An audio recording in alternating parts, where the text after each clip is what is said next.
the spirit of true action.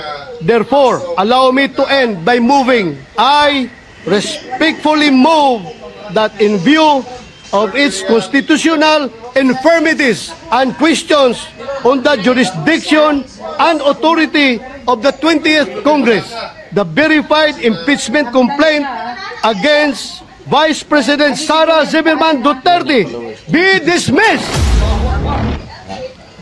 Immediately after the speech of the good gentleman from Davao, I move that any interpellation or any action, any seconding speech on the privileged speech be suspended momentarily after his speech to allow us to take our oath, which was the subject of the approved motion yesterday, and again, which was the subject of the approved motion yesterday, which is an offshoot of a question of privilege, which takes precedence over all motions.